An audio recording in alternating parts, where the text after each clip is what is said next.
కళింగపురం అనే ఊరిలో భయంకరమైన అతి క్రూరమైన దొంగల ముఠా ఉండేది. వాళ్ళు మొత్తం 5గురు. ఆ దొంగల ముఠాకి కళింగ అనేవాడు నాయకుడు. చాలా క్రూరమైనవాడు, బలవంతుడు, జాలి దయ లేని జిత్తుల మారి. వీళ్ళు ఇప్పటికే చాలా హత్యలు దొంగతనాలు చేసి చాలా డబ్బును కూడా పట్టారు. అయితే ఒకరోజు ఆ కొల్లగొట్టిన సంపాదన దగ్గర ఉండగా ఆ ముఠాలో ఒకడు బయట నుంచి చాలా ఆతృతగా చాలా కంగారుగా ఆ ముఠా దగ్గరికి వస్తాడు. గురు గురు ఢిల్లీ నుంచి ఈరోజు రాత్రికి గరీబ్ అనే ట్రైన్లో కోహినూర్ డైమండ్ దానితో డబ్బు బంగారం కూడా వేరే చోటకి తరలిస్తున్నారంట గురు. ఏంట్రా నువ్వనేది? అవును గురు, ఆ ట్రైన్ ఈ రోజు రాత్రికే బయలుదేరుతుందంట. మనం ఎలా అయినా సరే ఆ సంపదను మన సొత్తు చేసుకోవాలి గురు. దాన్ని కనుక మనం చేజిక్కించుకున్నట్లయితే మన లైఫే మారిపోతుంది గురు. శబాసుర శ్రీను, మంచి వార్త తెచ్చావు. మనం ఎలా అయినా సరే ఆ సంపదని మన సొత్తు చేసుకోవాలి. ఆ ట్రైన్ ఏ వైపు నుంచి వస్తుందిరా? ఢిల్లీ నుంచి గురు. అరే మల్లేష్, ఆ మ్యాప్ ఇలా తీసుకురారా. గురు వద్దు గురు, అది చాలా రిస్క్. మనం గాని పోలీసులు గాని చెక్కామంటే ఇంక మన పని అంతే. ఏంట్రా గూట్లే, నీకు అంత భయం? అంత భయం ఉన్నవాడివి ఈ ముఠాలో ఎందుకు చేరావురా? అది కాదు గురు, రిస్క్ అని అంటున్నా అంతే. రిస్కో లేదు గిస్కో లేదు, షటాప్. అంతలో శ్రీను వెళ్ళి ఆ రైల్వే మ్యాప్ తీసుకువస్తాడు. తీసుకొచ్చిన వాళ్ళ నాయకుడికి ఇస్తాడు. వాళ్ళ నాయకుడు ఆ మ్యాప్ను చూపిస్తూ వాళ్ళకి ఒక ప్లాన్ చెప్తాడు. వాళ్ళు ప్లాన్ చేసుకున్నట్లుగానే ఆ ట్రైన్ వచ్చే రహదారి మధ్యలో ఒక కొండ ప్రాంతానికి వాళ్ళు చేరుకుంటారు. ఇంతలో ఆ ట్రాక్ మీద నుంచి ఆ ట్రైన్ వస్తుంది. వాళ్ళందరూ ట్రైన్ మీదకి దూకడానికి రెడీ అవుతారు. ఇంతలో వాళ్ళ ముఠాలో ఒకరు ఇలా అంటారు. గురు, ఇక్కడి నుంచి దూకితే మనం ఉంటామా? నాకైతే డౌటే. ఇలాంటి సమయంలో వీరులంతా తరచుగా చెప్పే మాట ఏంటో తెలుసా? పద చూసుకుందాం అని. ట్రైన్ ఎప్పుడైతే వాళ్ళ దగ్గరలోకి వస్తుందో వాళ్ళందరూ కూడా ఆ ట్రైన్ మీదకి ఒక్కసారిగా దూకేస్తారు. దూకి అందరూ కూడా బంగారం ఉన్న బోగి మీదకి వస్తారు. వాళ్ళ నాయకుడు లోపలికి వెళ్ళడానికి వాళ్ళ చేత ఆ బోగీని కట్ చేయమని ఆదేశిస్తాడు. అందులో ఒకరు ఆ బోగి పైభాగాన్ని కట్ చేస్తాడు. కట్ చేసి లోపలికి దూకి ఆ లోపల బంగారాన్ని ఆ డబ్బుని కాపలా కాస్తున్న కాపలాదారుల్ని చంపి ఆ డబ్బుని ఆ బంగారాన్ని పెద్ద పెద్ద బాక్సుల నిండా నింపి అవి మొత్తం పట్టుకొని మళ్ళీ ట్రైన్ పైభాగానికి చేరుకుంటారు. ఇంతలో ఆ ట్రైన్ ఎడారి ప్రాంతంలోకి చేరుకుంటుంది.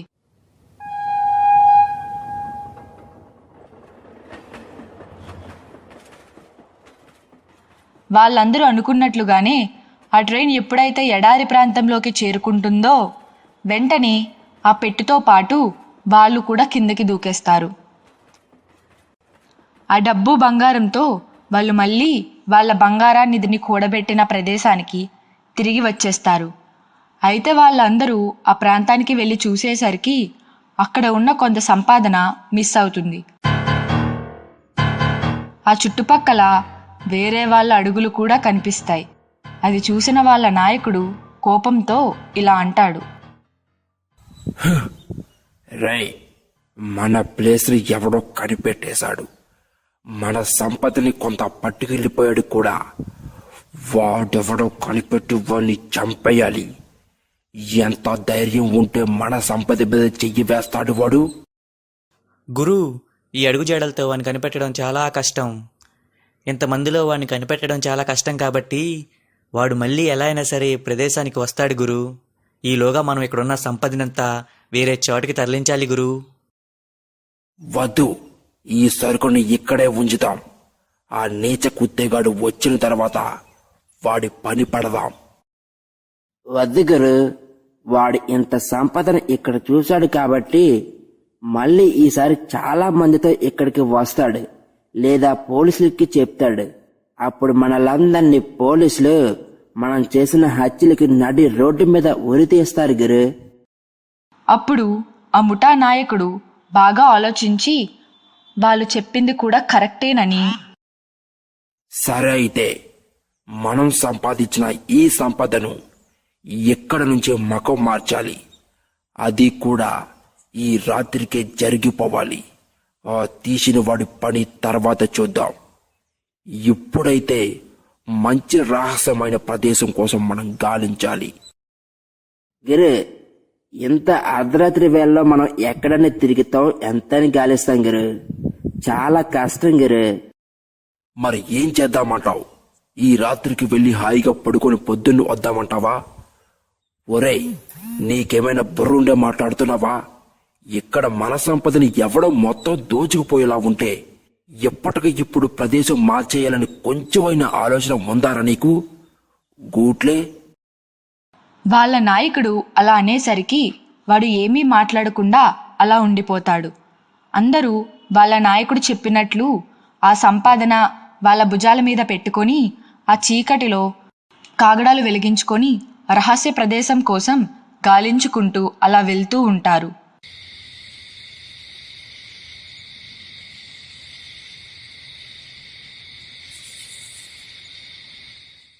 అలా కొంత దూరంలో అన్నీ చూసుకుంటూ వెళ్తూ ఉంటారు. కానీ వాళ్ళకి కావలసిన చోటు దొరకదు.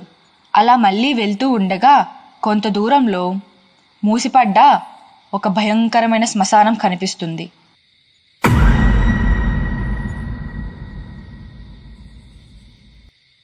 రాయ్, చూడండి, అక్కడ ఏదో ఉంది.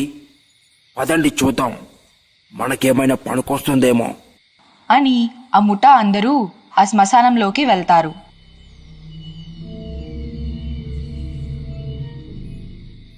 గురు, ఇదేదో శ్మశానంలా ఉంది గురు. ఇది మనకి పనికిరాదు. పదండి గురు, ఇంకా వెతుకుదాం. అరే సూరి, మనకి కావలసింది కూడా ఇటువంటి చోటేరా. ఇది చాలా పురాతనమైనలా ఉంది, మూతపడి ఉంది, పైగా చాలా భయంకరంగా కూడా ఉంది. కాబట్టి ఈ చోటుకి ఎవ్వరూ రారు, ఎవ్వరికి అనుమానం కూడా రాదు. కాబట్టి మనం మన సంపదని ఇక్కడే భద్రపరుద్దాం. అద్దుగారు, ఈ చోటు చూస్తుంటే నాకు ఎందుకో భయంగా ఉంది. మనం ఇక్కడ ఉండటం కూడా మంచిది కాదనిపిస్తుంది గారు. రాయ్, ఎందుకు అంత భయం? ఇక్కడ ఎవరున్నారా? ఇది మూతపడి చాలా సంవత్సరాలు అవుతుంది, మనకేం కాదు అని వాళ్ళ నాయకుడు అని ఆ పక్కనే ఉన్న ఒక మంత్రించిన సేవపెట్టిక ఉంటుంది. అది చూడడానికి చాలా భయంకరంగా చుట్టూ ఏవో తాళ్లు కట్టి పూజలు చేసినట్లు ఉంటుంది. అది చూసిన ముఠా నాయకుడు, అరే ఏంటిది, చాలా విచిత్రంగా ఉంది. లోపల ఏమి ఉండుంటుంది? చుట్టూ ఎలా చేశారేంటి? లోపల ఏమైనా బంగారం దాచి ఉంచారా ఏమిటి? అని వాళ్ళ నాయకుడు అంటాడు. ఇంతలో ఆ ముఠాలో కొంచెం మంచివాడు అయినటువంటి వాడు ఇలా అంటాడు,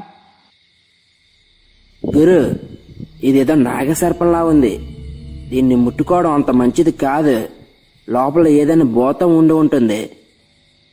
ఆ దొంగ అలా అనేసరికి మిగతా వాళ్ళ నాయకుడు మిగతా వాళ్ళు నవ్వుతూ, భూతం ఏం భూతంరా, పొల్లకాడు భూతం, భూతం గగ్గెట్ట, అది ఎలాగుంటుందిరా? నాకు గాని ఎక్కిందంటే భూతాన్ని నన్ను మింగేస్తానరా. ఊరు నువ్వన్నట్టు నాన్న ఏదో ఉండే ఉంటుంది. నాపోతే మనలాటోడు ఏదైనా దాచాన్ని ఉండాలా, ఎవరో తీయకుండా ఉంటారని. నిజమేరా, మనం దాన్ని తెలిస్తే కానీ లోపల ఏముందో తెలీదు. కాబట్టి మీరు దాన్ని తెరవండ్రా అని వాళ్ళని ఆదేశిస్తాడు. వాళ్ళు వెళ్ళి దాన్ని తెరుస్తారు. అంతే, ఒక్కసారి ఆ చుట్టుపక్కల చాలా భయంకరంగా మారిపోతుంది. పెద్దగా నవ్వుతూ అందులో నుంచి ఒక పెద్ద రక్తపిశాచి బయటికి వస్తుంది.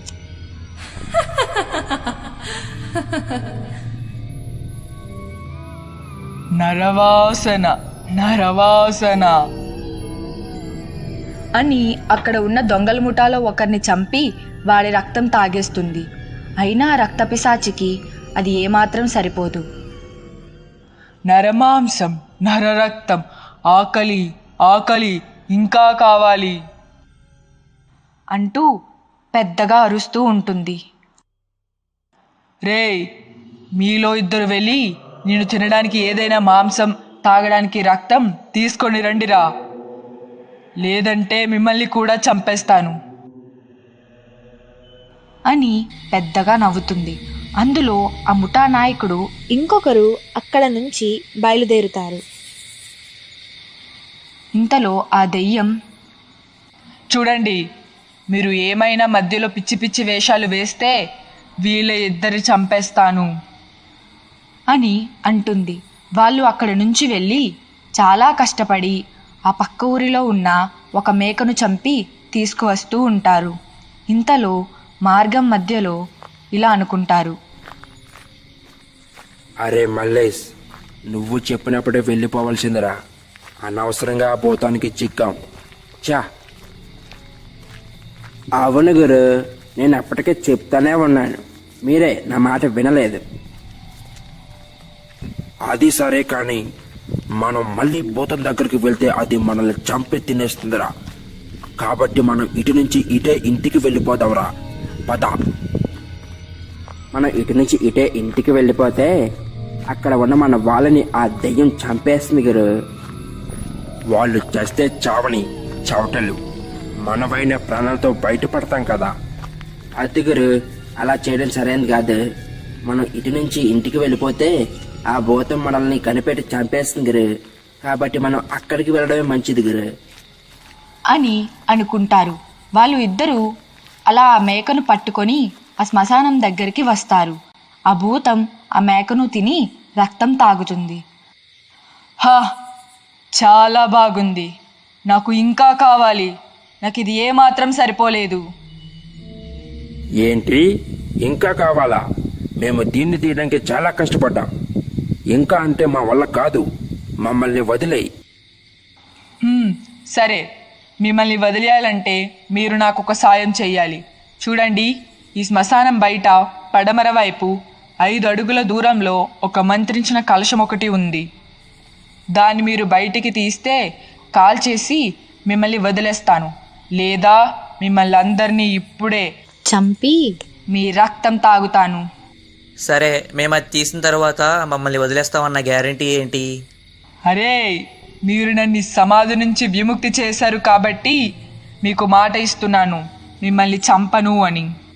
ఆ భూతం అలా అనేసరికి వాళ్ళు అక్కడి నుంచి తప్పించుకోవడానికి వెళ్ళి ఆ భూతం చెప్పినట్లుగానే అక్కడ పడమర వైపు 5 అడుగుల దూరంలో గొయ్య తవ్వుతారు.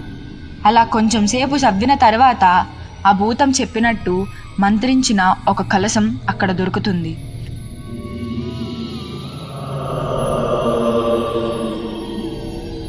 వెంటనే వాళ్ళు ఆ కలశాన్ని ఆ భూతాన్ని చెంపినట్లు మంటలో వేసి అందులో దాన్ని పడేసి కాల్చేస్తారు.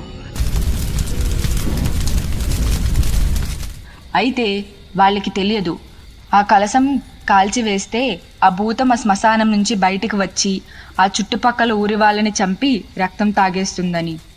అయితే తరువాత ఏం జరగబోతుందో మనం నెక్స్ట్ ఎపిసోడ్ పార్ట్ 2లో చూద్దాం.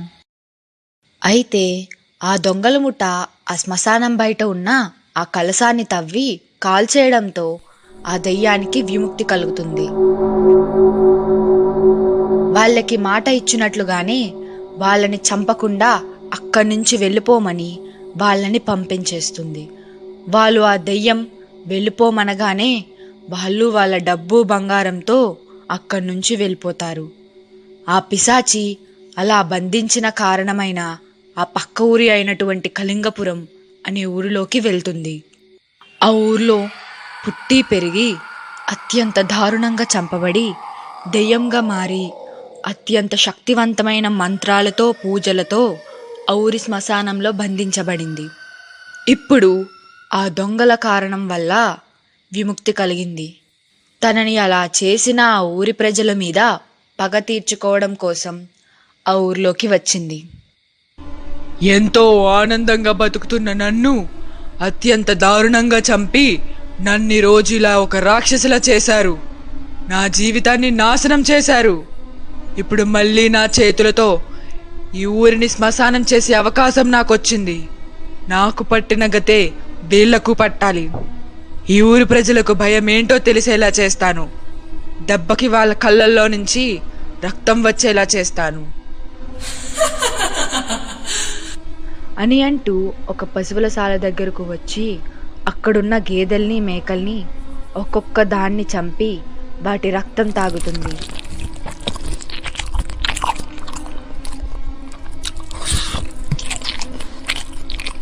అలాగే ఆ చంపిన వాటిలో ఒక గేదెను తీసుకువచ్చి ఆ ఊరి ప్రజలు తాగుతున్నటువంటి మంచినీటి బావిలో పడేస్తుంది.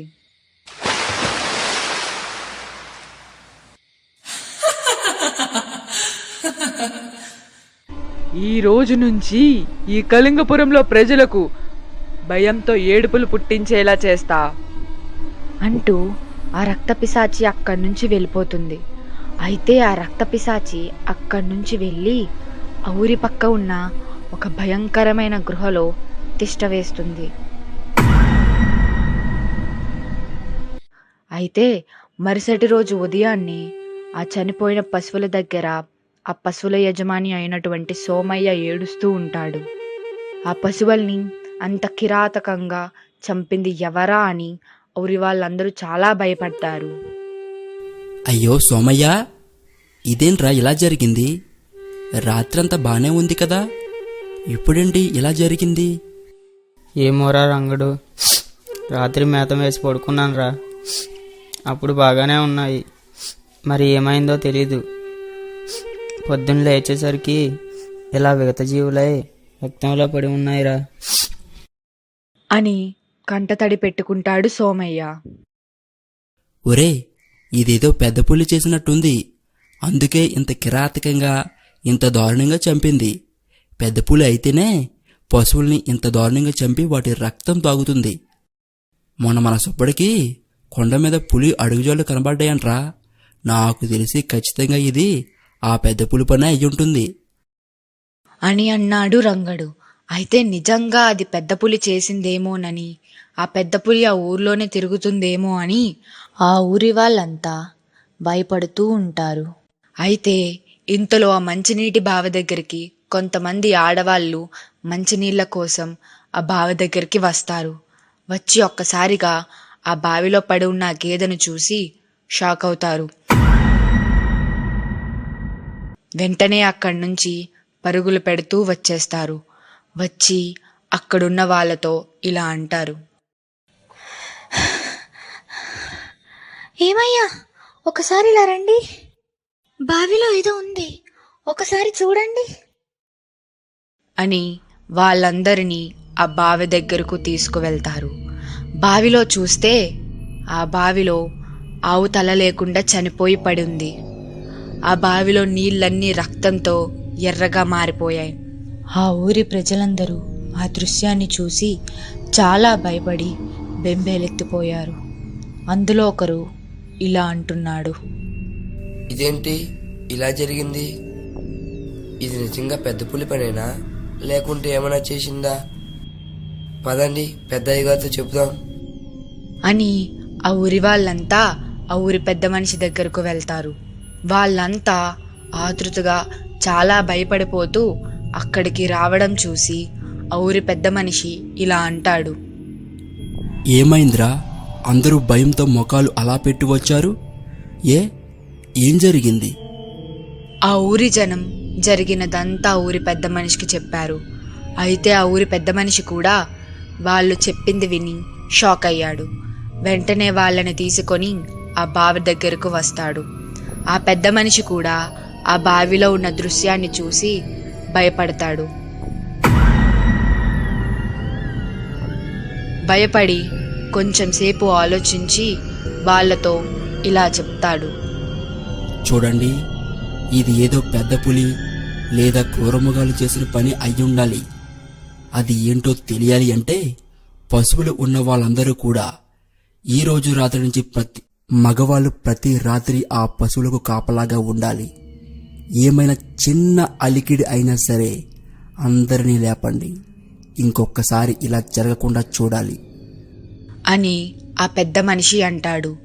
ఆ పెద్ద మనిషి అలా అనగానే ఆ ఊరి వాళ్ళంతా సరే అని అక్కడి నుంచి వెళ్ళిపోతారు. మళ్ళీ చీకటి పడుతుంది.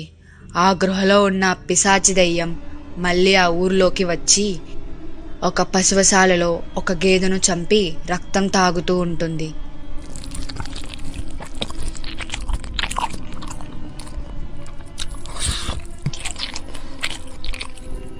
ఇంతలో ఆ పశువులు ములుగుతున్నటువంటి శబ్దం వినిపించి కాపలా కాస్తున్న రంగయ్య వెళ్ళి చూశాడు. ఏదో తెలియని ఒక నల్లటి ఆకారం చచ్చిన గేదెను లాక్కుంటూ వెళ్ళిపోతుంది. దాన్ని చూసిన రంగయ్య భయపడి వణుకుతూ స్పృహ తప్పి పడిపోయాడు. మరుసటి రోజు ఉదయాన్నే ఆ విషయం కొంతమందికి చెప్పాడు. అందరూ భయంతో వింటూ ఉన్నారు. అయితే ఆ రోజు చీకటి పడే సమయానికి, అంటే సాయంత్రం వేళ, ఇద్దరు కాపలాదారులు వాళ్ళ గొర్రెలను కాపాడుకోవడం కోసం కొండ చివరన ఉన్న వాళ్ళ గొర్రెలను ఒక్క దగ్గరికి పోగు చేస్తూ ఇంటికి వెళ్ళడానికి బయలుదేరుతున్నారు. అయితే అందులో ఒకడు ఇలా అంటున్నాడు. రే, ఇది విన్నావా? మొన్న సోమయ్య ఆవుల్ని గేదెల్ని చంపింది, నిన్న సుబ్బయ్య మేకల్ని గేదెల్ని చంపింది పెద్ద పులి కాదనరా, ఏదో కొరిమిదేయమంట అందరూ చెప్పుకుంటున్నారు. ఓషోష్ ఊరుకోయ్, నువ్వు మరీ చెప్తావు. ఏదైనా తెలిస్తే చాలరా బాబు నీకు. లే చెప్తావే. వాళ్ళు ఏం చెప్తే అది నమ్మేస్తావా? అది పెద్ద పులే అని ఆ జోగారావు గడుపు చెప్తుంటే విన్నాను. పైగా వాళ్ళ అడుగు ముద్రలు కూడా చూశారంట ఆ కొండ దగ్గర. దయ్యం కాదు, భూతం కాదు అని అంటాడు. ఇంతలో ఒక్కసారిగా వాళ్ళిద్దరి మధ్యలో 2 మేకతలలు వచ్చి పడతాయి. వాళ్ళు ఒక్కసారిగా తుల్లిపడి వెనక్కి చూస్తారు. అంతే, ఆ వెనుక ఉన్న ఒక రాయి మీద ఆ పిశాచి 2 మేకల్ని చంపి వాడి రక్తం తాగుతూ కనిపించింది.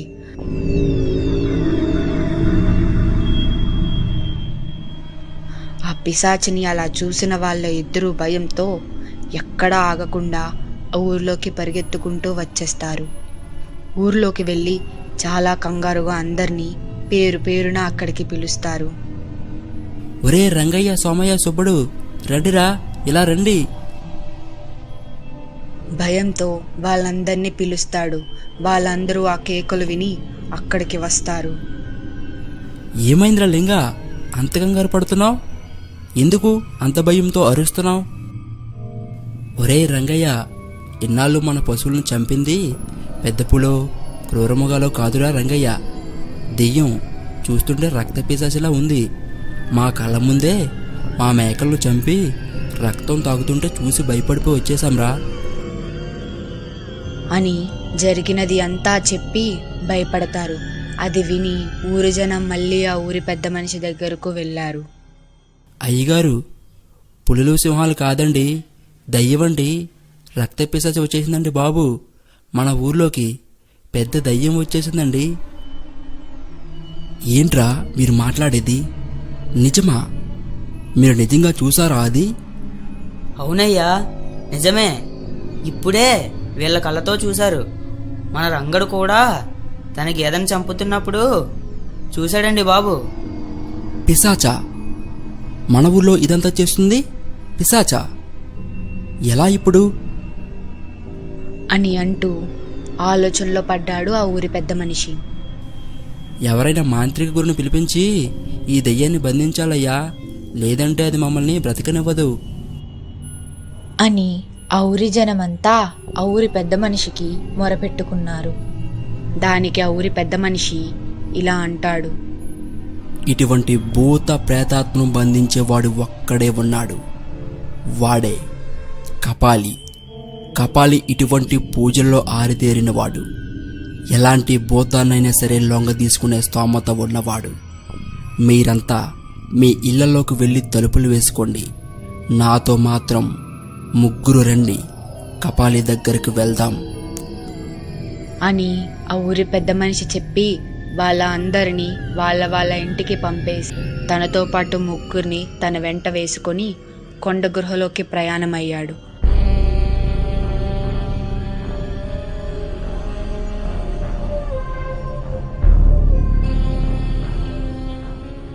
అలా మంచు కొండలు, ఎడారి అన్నీ దాటుకుంటూ ముందుకు వెళ్ళాక కపాలి గృహ వస్తుంది.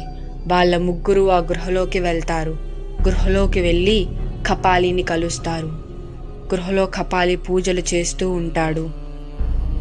ఓం భీం చండీ జగజ్జరిక చండీ ఓం భీం జగజ్జరిక అంటూ పూజలు చేస్తూ పూజ అయిన తరువాత వాళ్ళతో ఇలా మాట్లాడతాడు. ఏంటి ఇలా వచ్చారు?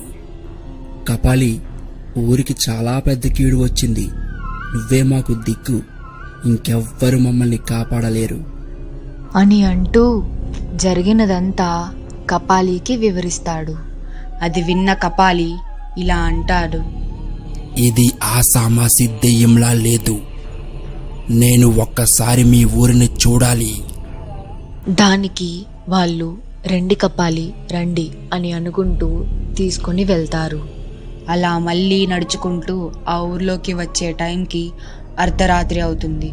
ఊర్లోకి రాగానే కపాలికి ఏవేవో అలజడులు, ఏవేవో శబ్దాలు వినిపించాయి.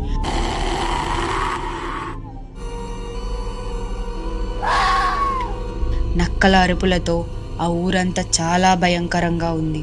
అది విన్న కపాలికి ఒక్కసారిగా ఒళ్ళు జలకరించింది. వచ్చింది, ఏదో వచ్చింది ఊర్లోకి. స్వచ్ఛమైన గాలి ఉన్న ఈ ఊర్లోకి ఏదో పగపట్టిన ప్రేతాత్మ వచ్చింది. పీడకల లాంటి గాలి వచ్చింది అంటూ ఊర్లోకి వెళ్తాడు. మీలో ఒక్కరు ఇక్కడ మంట వెయ్యండి. మిగతా ఇద్దరు వెళ్ళి ఆ దెయ్యం తిరిగిన చోటుకు వెళ్ళి కొంత మట్టి పట్టుకురండి అని వాళ్లకు చెప్తాడు కపాలి. అలా వెళ్ళిన వాళ్ళు మట్టి తీసుకువచ్చి కపాలికి ఇస్తారు. ఇంతలో అక్కడ ఉన్న ఒకడు మంట వేస్తాడు. ఆ కపాలి ఆ మంట ముందు కూర్చొని పూజలు చేస్తాడు. ఓం భీం చండీ, నాకు జరిగినదంతా చెప్పు అంటూ ఆ కపాలి ఆ మట్టిని ఆ మంటలో వేస్తూ పూజలు చేస్తాడు. అప్పుడు కపాలి జరిగినదంతా ఆ మంటలో చూస్తాడు. ఆ దెయ్యం ఆ సమాధి నుంచి బయటకి రావడం, వచ్చి ఆ ఊర్లో పశువుల్ని చంపడం అంతా ఆ మంటల్లో చూస్తాడు కపాలి. ఏమైంది కపాలి? కనిపించిందా ఆ దెయ్యం?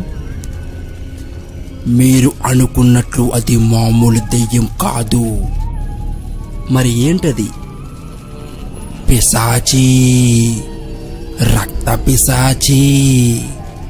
రక్తం తాగి చంపేస్తుంది. పగబట్టిన రక్త పిశాచి అది. ఆ కపాలి ఎప్పుడైతే అది రక్త పిశాచి రక్తం తాగి చంపేస్తుందని చెప్పాడో వాళ్ళు చాలా భయపడిపోతారు. ఏం చెయ్యాలో తోచక అలా ఆలోచిస్తారు. ఇంతలో ఆ పెద్ద మనిషి ఇలా అంటాడు. కపాలి, అది రక్తపిశాచి అయితే ఇప్పుడు ఎలా? చూస్తుంటే అది మమ్మల్ని ఎవరిని వదిలేలా లేదు. నువ్వే ఏదో ఒకటి చేసి దాని నుంచి మమ్మల్ని కాపాడి మాకు విముక్తి కల్పించు. నువ్వు ఏం భయపడక భూపతి. అది ఎంత రక్త పిశాచి అయినా సరే ఈ కపాలికి వంగాల్సిందే. అయితే ఇప్పుడు ఏం చేయాలి? దాన్ని ఎలా ఆపుతావు? ఇప్పుడు కాదు, మరో 2 రోజుల్లో అమావాస్య ఉంది.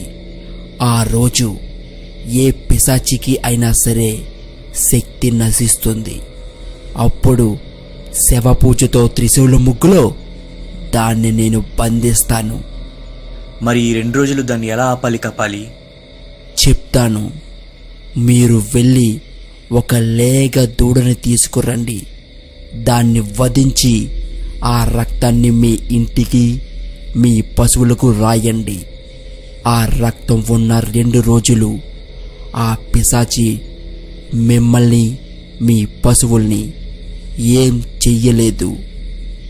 అయితే వాళ్ళు కపాలి చెప్పినట్టే వాళ్ళు ఒక లేగదూడని వధిస్తారు. ఆ వధించిన దూడ రక్తాన్ని కపాలి చెప్పినట్లు వాళ్ళ ఇంటికి వాళ్ళ పశువులకి రాశారు. అయితే ఆ 2 రోజులు ఆ పిశాచి వాళ్ళ పశువులని ఏమీ చేయలేకపోయింది. అయితే ఇది ఇలా ఉండగా ఆ దొంగల ముఠాలో 2 ఆ ఊర్లోకి దొంగతనానికి వచ్చారు. అయితే అందులో ఒకడు ఇలా అంటున్నాడు, ఒరేయ్, మన గురువు చెప్పాడని మనం ఏదో ముందు వెనక చూడుకుంటా వచ్చేసాం. మొన్న మనకు ఆ శ్మశానంలో కనిపించిన ఆ రక్త పిశాచి ఈ ఊరికి వచ్చిందంట. ఒరే ఊరుకోరా, అసలే మనం కొన్ని రోజుల నుంచి చేతికి పని చెప్పట్లేదు. ఏదో ఈ 2 రోజులైనా ఈ ఊరిని దోచేద్దామని వస్తే నువ్వేంట్రా బాబు ఇలా అంటావు? అది కాదురా, ఆ దెయ్యం చూసావు కదా ఆ రోజు ఏం చేసిందో. అది గనక మనల్ని చూస్తే మన ఇద్దరినీ చంపేస్తుందిరా. నువ్వు చూసావేంట్రా ఆ దెయ్యం ఈ ఊర్లోకి రావడం? కాదురా, అందరూ అనుకుంటుంటే విన్నాను. సరేరా, ఒక పని చేద్దాం. మన దగ్గర ఇదిగో ఈ క్యారేజ్ ఉంది కదా, దీన్ని నా చెట్టు కింద పెడదాం. నిజంగా ఈ ఊర్లో ఆ పిశాచి ఉంటే ఆ క్యారేజ్ బోర్ల కింద పడాలి. అలా పడితే ఈ ఊర్లో ఆ దెయ్యం ఉన్నట్టు. మనం వెళ్ళిపోదాం. ఒకవేళ అది పడకపోతే ఏముంది, మనం ఏం పని మీద అయితే వచ్చామో ఆ పని కానిచ్చేద్దాం అని అనుకొని ఆ క్యారేజ్ని వాళ్ళు ఆ చెట్టు కింద పెట్టి దానికి కొంత దూరంలో నుంచి చూస్తూ ఉన్నారు.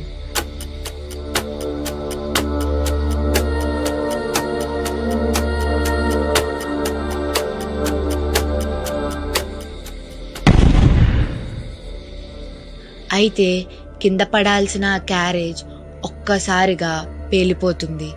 అది ఎప్పుడైతే అలా పేలిపోయిందో వాళ్ళు హడలిపోయి ఊర్లోకి పరుగులు పెట్టేశారు. అయితే 2 రోజులు గడిచాయి. శ్రావణ అమావాస్య వచ్చింది. ఆ రోజు అలా కడుగుగట్టిన ఆత్మలకు శక్తి తక్కువ ఉంటుంది. కపాలి ఊరి పెద్ద మనుషుల్ని పిలిచి ఇలా అన్నాడు, భూపతి, ఈరోజు అమావాస్య. ఈరోజు ఆ పిశాచికి అంత శక్తి ఉండదు. కాబట్టి నేను ఈరోజు శవపూజ చేసి దాన్ని బంధిస్తాను. సరే కపాలి, దానికి నేనేం చెయ్యాలి? చెప్తా. పెళ్లి కాని అమ్మాయి ఎవరైనా చనిపోయి ఉంటే వెళ్ళి ఆ శవాన్ని తవ్వి తీసుకురండి. ఆ తర్వాత ఏం చెయ్యాలో తరువాత చెప్తాను. పెళ్లి కాని అమ్మాయి శవం అంటే ఇప్పటికిప్పుడు అని ఏం చెయ్యాలో తోచక అలా ఆలోచిస్తూ ఉంటాడు ఆ ఊరి పెద్ద మనిషి.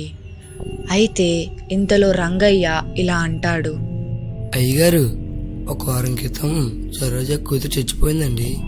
అది విన్న కపాలి ఇలా అంటాడు, అయితే వెళ్ళి ఆ శవాన్ని తవ్వి తీసుకురండి. ఆ శవానికి పసుపు కుంకుమ రాసి ఇక్కడకు తీసుకురండి. అప్పుడు వాళ్ళంతా ఆ రాత్రి సమయంలో శవం కోసం శ్మశానం దగ్గరికి వెళ్ళారు.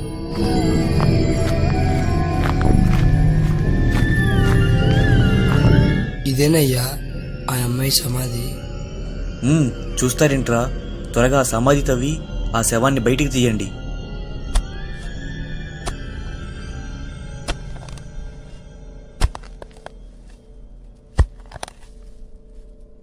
అయితే వాళ్ళు ఆ శ్మశానంలో ఆ సమాధిని తవ్వి శవాన్ని తీసి దానికి పసుపు కుంకుమ రాసి కపాలి దగ్గరకు తీసుకువచ్చారు. ఇంతలో కపాలి త్రిశూలం ముగ్గుని వేశాడు. ఆ శవాన్ని ఆ ముగ్గు ముందు వెయ్యండి. నేను ఆ శవ పూజ చేసి శవాన్ని నిలబెట్టి ఈ పూజలో నించోబెడతాను. ఆ తరువాత ఆ పిశాచిని ఈ శవంలోకి తీసుకువచ్చి బంధిస్తాను అని వారితో చెప్పి పూజ ప్రారంభించాడు. ఓం భీం చండీ జగజ్జరిక. ఓం చండీ, నాకు శక్తిని ఇవ్వు. ఆ పిశాచి ఏ మూల ఉన్నా ఇక్కడకు తీసుకురా. జగజ్జరిక. అయితే ఆ మాంత్రికుడు శక్తులకు పూజలకి ఆ శవం పైకి లేస్తుంది.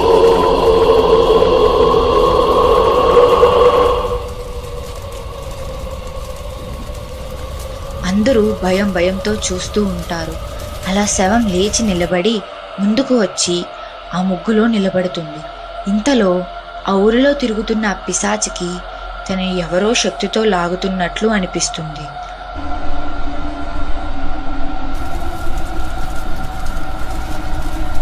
అలా ఆ మంత్రాలు వినిపించే దిశగా వస్తుంది. అక్కడ ఆ కపాలి చేసే శవ పూజని చూస్తుంది.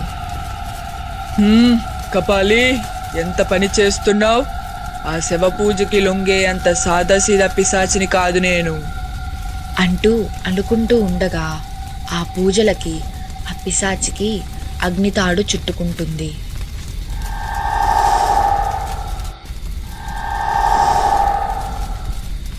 ఆ ముగ్గులో ఉన్న శవం ఊగుతూ ఉంటుంది.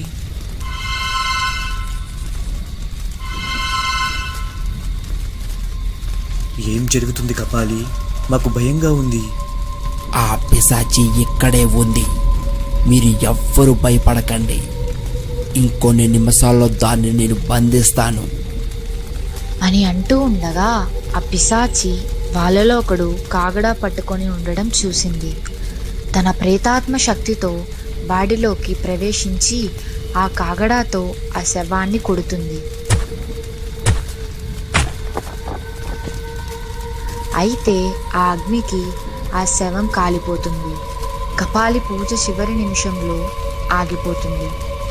అయితే ఆ పూజ పాడైపోగానే పిశాచి అగ్నితాడుని విడిపించుకొని అక్కడ నుంచి వెళ్ళిపోతుంది.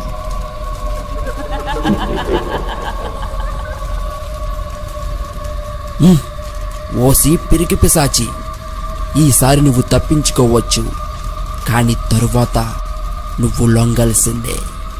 చెప్తా నీ పని. ఏమైంది కపాలి? చివరి నిమిషంలో ఎందుకు ఇలా జరిగింది? ఆ పిశాచి ఇక్కడకు వచ్చింది. వీడిని లొంగ తీసుకొని అగ్నితో ఆ శవాన్ని కాల్చేసింది. మరేం పర్లేదు భూపతి, భయపడకు. ఈ కపాలికి భయపడి మన పూజలకు ఆ పిశాచి పారిపోయింది. రెండోసారి ఖచ్చితంగా దాన్ని నేను బంధిస్తాను. ఈసారి దాన్ని వదిలిపెట్టను. చూస్తావుగా ఈ కపాలి ఆడించే ఆట. అక్కడకు వెళ్ళగానే దెయ్యం చుట్టూ అగ్నివలయం వచ్చింది. జింకలా వచ్చింది మరెవరో కాదు, కపాలి. కపాలి ఆ పిశాచిని అగ్నివలయంతో బంధించేశాడు. ఆహా కపాలి, ఇదంతా నీ మాంత్రిక పనేనా? చూడు పిశాచి, మర్యాదగా నాకు లొంగిపో, లేదా నిన్ను శాశ్వతంగా గాలిలో కలిపేస్తాను. నన్ను నువ్వు ఏం చెయ్యలేవు కపాలి అని అంటూ ఆ పిశాచి ఆ కపాలిపై తన నోటితో రక్తం ఊదింది. కానీ కపాలి తన మాంత్రిక శక్తులతో దాన్ని ఆపేశాడు. అప్పుడు కపాలి కోపంతో గాలిలో ఆ పిశాచి చుట్టూ అగ్నిపాములను పంపించాడు.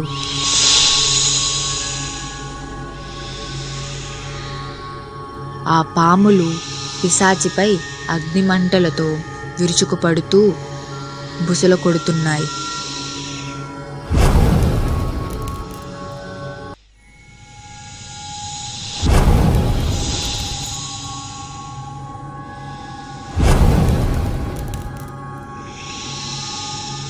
పిశాచిని ఆ పాములని చుట్టూ చేరి కాటు వేయడంతో ఆ కాటులకు ఆ పిశాచి గట్టిగా అరుస్తూ ఉంది.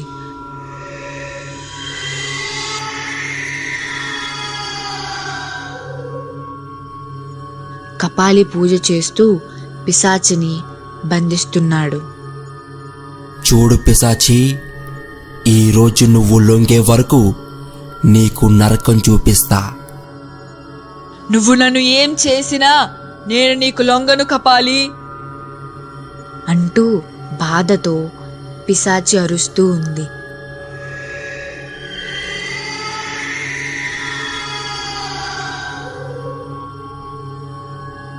అయితే ఆ కపాలి గాలిలో ఉన్న ఆ పిశాచి 2 కాళ్లకు 2 ఓసలను గుచ్చి నేలపై గట్టిగా బంధించాడు.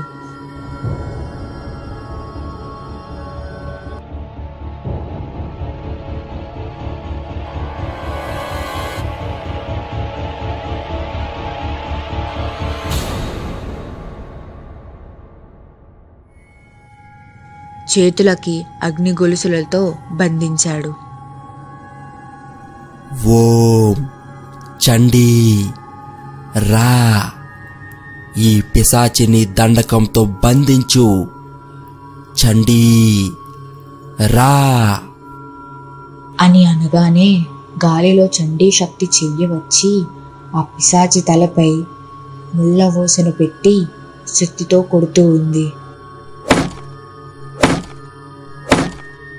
ఆ ఊస పిశాచి తలలోకి దిగుతూ ఉంటే ఆ నొప్పులకు పిశాచి గట్టిగా అరుస్తూ ఉంది.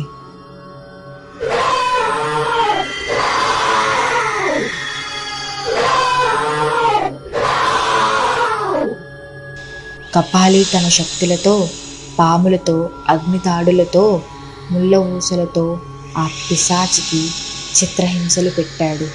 అది తట్టుకోలేక పిశాచి, కపాలి ఆగు, లొంగిపోతాను. కపాలి ఆపై, లొంగిపోతాను. నన్ను వదిలేయ్, నన్నేం చెయ్యకు అని అరుస్తూ ఉంది. చెప్పాను కదా నువ్వు ఈ కపాలికి లొంగాల్సిందే అని అంటూ ఆ శక్తులను ఆపేశాడు. చెప్పు, ఎవరు నువ్వు? ఎందుకు ఇదంతా చేస్తున్నావు? ఎందుకు ఇంత క్రూర పిశాచిలా మారావు? చెప్పను, నేను సమాధానం ఇవ్వను. అవునా? సరే చండీ, నువ్వు మళ్ళీ మొదలుపెట్టు. వద్దు వద్దు, నేను చెప్తాను. చెప్పు. నా పేరు యమున. నా పేరు యమున. మాది ఈ ఊరే. ఈ ఊరి వాళ్ళంతా కలిసి నాకు జీవితం లేకుండా చేశారు. లేనిపోని మాటలు చెప్పి నాకు నా భర్తకి మధ్య విభేదాలు వచ్చేలా చేసి నా చావుకి కారణమైంది ఈ ఊరి వాళ్ళే. అసలు ఏం జరిగింది? ఎందుకని ఈ ఊరి వాళ్ళని చంపేశారు? మాది ఒక మధ్యతరగతి కుటుంబం. మా నాన్నగారికి ఒక ఎద్దుల బండి ఒకటి ఉండేది. ఆ ఎద్దుల బండి తోలి ఈ ఊరి వాళ్ళని పొరుగురికి తీసుకువెళ్ళడం, ఆ వచ్చిన డబ్బులతో మమ్మల్ని పోషించేవాడు. మా ఇంట్లో మా అమ్మ, నేను, మా నాన్న ముగ్గురమే ఉండేవాళ్ళం. ఇంట్లో ఒక పూట గడవడానికి కూడా డబ్బులు ఉండేవి కావు. చాలా కష్టంగా ఉండేది. ఇలా కొన్ని సంవత్సరాల తర్వాత నాకు రమేష్ పరిచయం అయ్యాడు. రమేష్ నేను చాలా ఫ్రెండ్లీగా ఉండేవాళ్ళం. రమేష్ వాళ్ళు ఈ ఊర్లో బాగా పేరు మోసిన ఫ్యామిలీ. చాలా ఆస్తి కూడా ఉంది. అయితే నాకు రమేష్ మధ్య ఫ్రెండ్షిప్ కాస్త ప్రేమకి దారి తీసింది.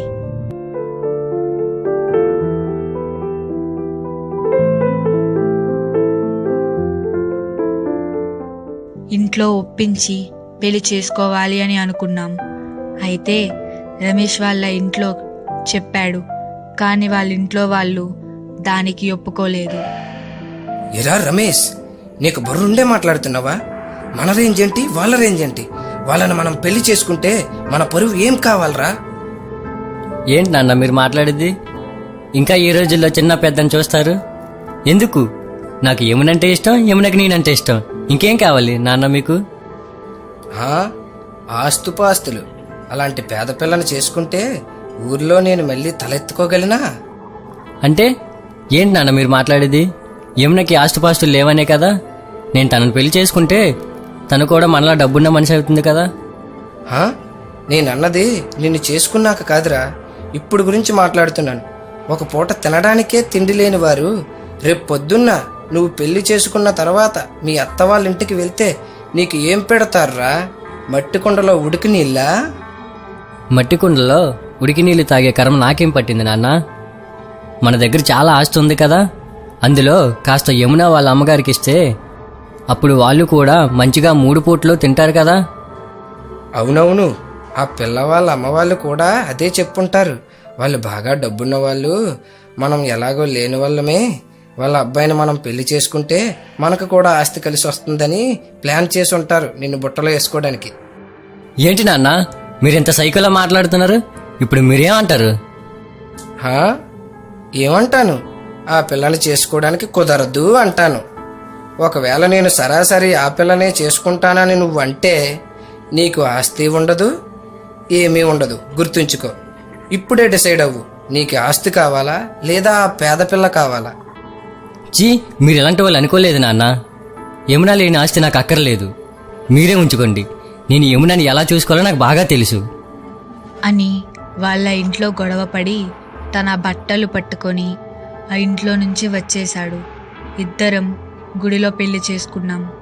ఈ విషయం తెలిసిన వాళ్ళ నాన్న వచ్చి మా అమ్మ నాన్నని తిట్టరాని తిట్లు తిడుతూ, మీరు కావాలనే మా అబ్బాయిని పుట్టలో పడేశారని అంటూ నలుగురిలో వాళ్ళ పరువు మొత్తం తీసేశారు.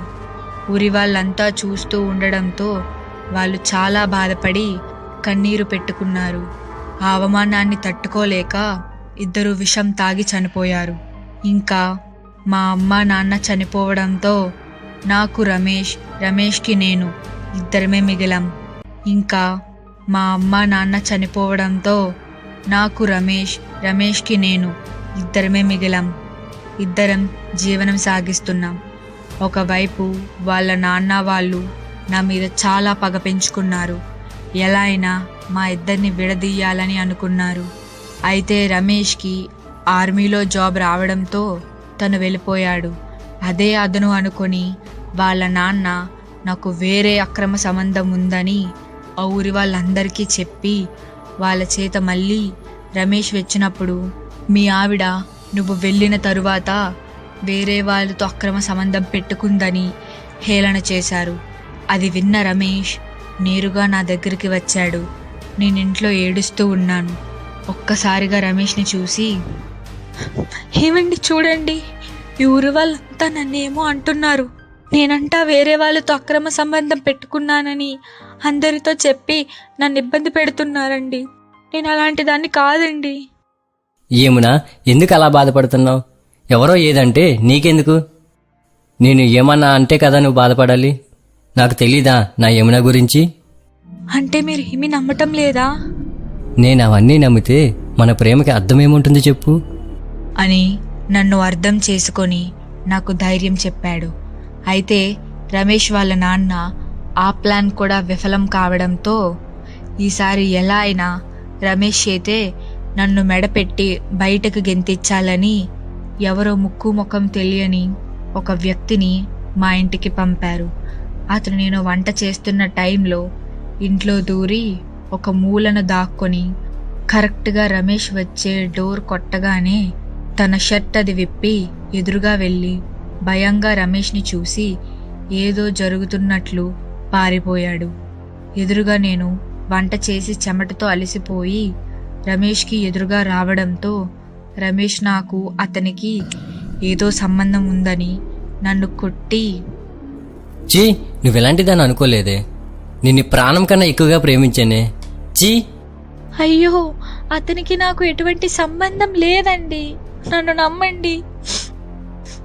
అతను ఎవరో కూడా నాకు తెలియదండి. చీ నీచురాలా, చేసిందంతా చేసి ఇప్పుడు ఏడుస్తూ ఎవరిని మోసం చేద్దాం అనుకుంటున్నావు? పో.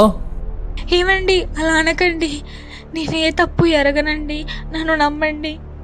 వద్దు, నేను నమ్మాల్సిన అవసరం ఇంకా నాకు లేదు.